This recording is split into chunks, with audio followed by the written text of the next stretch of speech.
something's going to happen. It felt like my mind, you know, it felt like something, I need to do something. So it was about, because that was when I got the 3 years and the last one.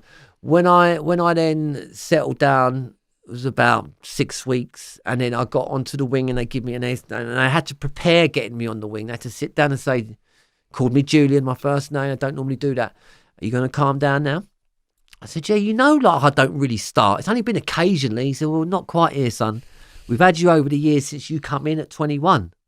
I didn't know that. They got a file on me since I was 21. Not like no heavy, you know, like gangster. Nothing like, everyone's got a file, haven't they? Every fucker's got a file. And mine was unpredictable. Approach with caution. You know, you don't know if he's going to react.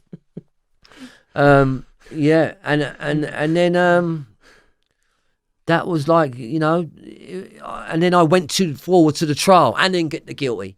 But by that time, though, I'd had the drug dealers on the wing. They all heard what I'd done.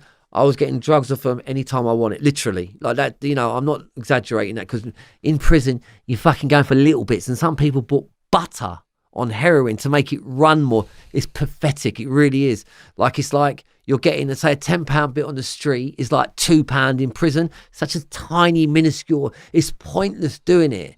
So they get the butter, 2 or 3 of them, to run it. It's, you know, it's sad. The heroin, the crack, just strangling everybody, grown men. I wouldn't take that. I was going straight to the dealers who had it. You know what I mean? And I'd fucking kick their door. Some of them say, see you in the morning. That was, and then because I've had the history, what happened there, when that goes around to another wing and another wing, I've cut 25 geezers over there. I've dismembered one. His head's in my fucking pocket now. You know, it exaggerates. You know, his leg's in my fucking other pocket. You know, so I remember I had 3 dealers. You know, so I was just medicating. Had the trial, got the guilty, and then went finally to the prison where it was called a RAPT, Rehabilitation of Addicted Prisoners Trust, which I wouldn't. People like say they saved my life. Yeah, they're good. They was there, you know, for that. You can go into the treatment bit. It's the 12 steps, but they don't work the 12 steps, right? They do the best they can with what they've got, but they try and say the 12 steps because that's the program, but they weren't working it because you can't work it. You know, you just go to the meetings, and the meetings is like a place of therapy, which the 12 steps was not about therapy. For instance, so like, it doesn't matter, you know, you're in a safe place, yeah? If you want to be safe, and if you want to not be involved with drugs, because the prisons have got drugs in it. In England, we've got drugs everywhere.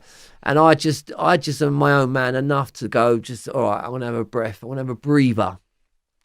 And pick the Mount prison it was. They were good. The staff in there, like the drug workers and a couple of the staff was very friendly. That they showed you could work with each other. You could talk to each other. You could talk by each other's first names. So you could begin to see, like, you know, this is a long time coming. I can see the prison officers are kind of not too bad. You know, they're people, you know. It's all nuggets of bits that slip into place. You realise not everyone's bad or dog or, you know, whatever my language was. And then the final moment, what happened was someone promised on that wing, the drug-free wing, they promised me a bit of gear on the weekend. Now, we're all in the drug-free bit. This is the treatment program, and he's going to have a visit. My faults. I was clean. My faults. Then I started realising this isn't about drugs. I think it's about the drug. There's the drug. But it's obviously not about that. It's about my mind. I didn't see the connection, how simple that connection is, but I didn't see it. And I remember thinking very deep in myself, he's going to get big here. Each day that goes by, hello, my name's Julian, I'm an addict. Because that's what you got to say in there. And then finally, on the day of the visit, he gets the drug. I go round to his cell. He was coming to see me every day before that. He gets the drug, he turns. I go to his cell, he's got some fella in there. And he goes, oh, hold on. I said, who the fuck are you talking to? I just opened his door and went and sat down. And he just looked, because normally he wanted me to get out. I said, who the fuck are you talking to? All week he's been promising me, this is what I thought. So then I just sat there like that. He's only a little fucker, you know, some kids had some fucking mouthy, you know, little rats. You turned out to be a rat, turned out to be a paedophile, all sorts. We didn't know. They throw you in. They throw in these in now. They're throwing the paedophiles in amongst the prisoners now. It's not like separate as it was before. Now they're everywhere. And he turned out to be a whatever. So as his mate went, I went, so what are you saying then? And he said, well, look, I've only got a little bit. I said, you're talking shit. He went, no, listen to me. He said, I'll give you a bit to say you and Shaun, me and you. I went, I'll tell you what, keep it. That was the change. Because when I said keep it, fuck off. I could see that finally this has got me. I'm stone cold fucking clean, mind the language. I'm stone cold clean, and I can see that has got me by the Niagara Falls balls, and it's my mind, and it was just a weird moment. But then a lot of people was coming in and out, some doing talks for AA, Narcotics Anonymous, Cocaine Anonymous. Cocaine Anonymous is where I connected to at the beginning, and other people, there would be the church people, there'd be all sorts of people, all lovely people. So as you begin to slowly see the truth, you see that people are nice. Not everyone's a mackerel. My deflation is occurring. Spiritually, my true self is waking up. This is when the buzz occurs. This is if you don't get that buzz, if you don't make a decision and you're struggling with it, you're not going to have the spiritual change. All that means is you can see. You wake up. You wake up to your... I think people who don't do drugs have it as well. Either they're living in their way of thoughts, their patterns, their emotional nature, relationship. I don't think it's about drugs. It's, I'm an addict. When you think about it, really, that's insane to be going every day, you're 10 years clean. I'm an addict. But be sort of based about, like, freedom is what this is about. But I learned, you go through the stages, you do have to do that. You have to go, you're an addict. You have to talk that stuff. It's a letting go. It's an admittance. So that's what happened in now. So then the next, 3-4 months, they said they'd never seen such a change in me. So all of a sudden, I remember being in a group, and now you get your key ring or whatever, 30 days clean, 60 days. We're in a big group, right? And there's about 30 of us, geezers, like some young girl, 21, some 50, 60, whatever. I'm 34, 35, whatever. And I remember saying once, all I want to do is care. I genuinely felt like I want to care, and I could say that in a group of people. It was a letting go. I didn't know I was doing it, but then they sent me to some rehab. But the bit before I went to rehab was a spiritual experience, right? All that means is, at the time, it feels like, fuck me, the blinkers are off. You have a moment because you're not in the madness. You're in a cell by yourself. And it's like someone said, God bless, as he was leaving, because this fella used to come in. He was really helping us. And someone said, that's all you've got. And it was just a thought. And that's all it was. And I went back to the cell. And the female who opened the door, who I thought fancied me, we all thought the females fancied us. That's how insane we are, the female prison officers. Because when you're early, you've got this self-centered view. So if someone talks to you, a woman, you feel, she likes me. It's like a self-centered obsession with yourself. That's what the problem. Bondage of fear and anxiety and depression. You're anxious. That was all the feelings associated with learning about, what addiction is, what any ism is, any ism. And I found really that I was pretty passionate. I found our courage. I found that I wasn't really scared, because a lot of people are scared, like fears, how they reveal themselves or how relationship. I just felt like a buzz, because when he left and then she opened the door, I just went, please help me. No, I wasn't going to the altar.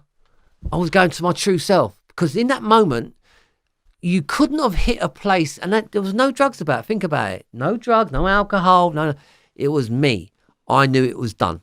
Wow. And it was an amazing experience. I knew it was done. Now, I've had it the last 2 years with my cirrhosis. I've had some medical stuff, some drugs around that, but nothing than that. Then 13 consistent years. And I'm talking about even a pill, you got to watch it, but I'm not in that AA stuff.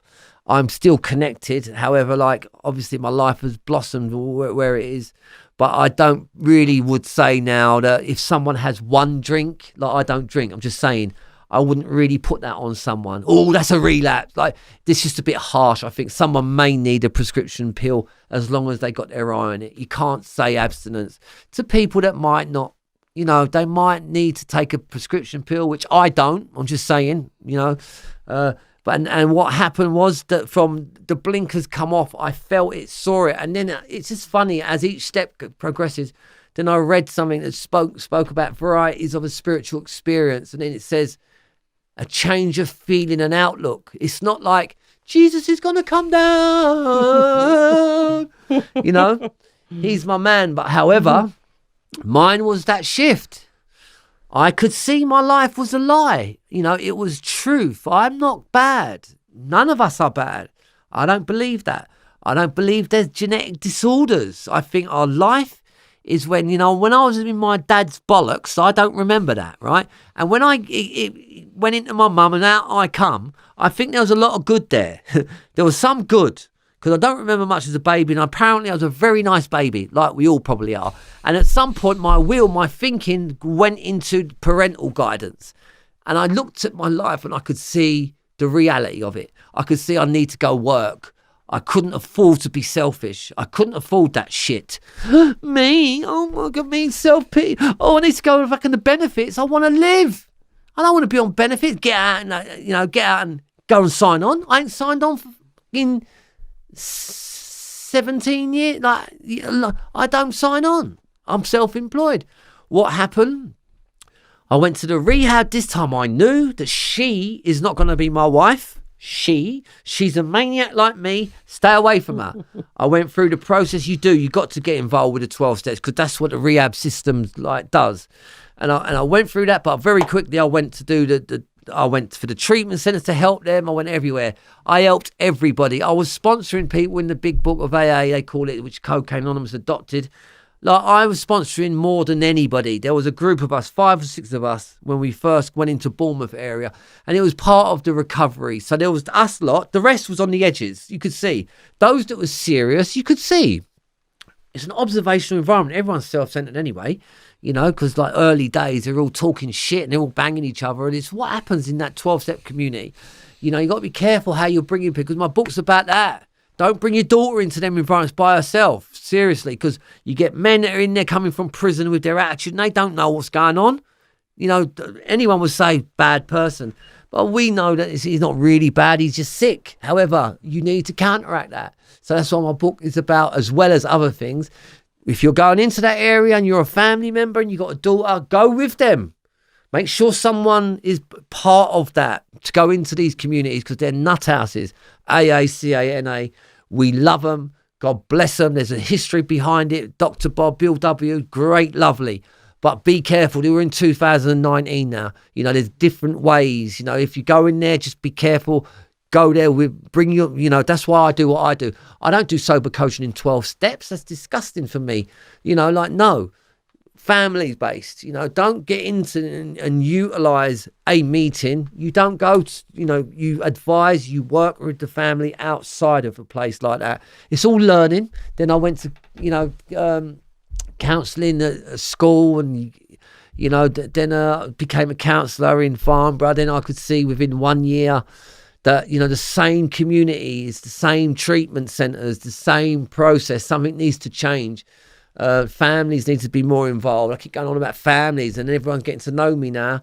To get, they want me to come and help their family. So it wasn't a so-called program I created. It was just something that I just fell into, and then intervention become. Out in the States, they got intervention 911. I trained with them dudes, good dudes. They go around the 12 steps community. Fine, I don't do that. I trained in it. And I just work in the real world. I don't work in the sponsorship and bring that to AA, because you get paid with that. This might help someone else, right? So step out of it. Get yourself a life. If you keep your foot in the door, good. But come out. Come into the real world. What about your family?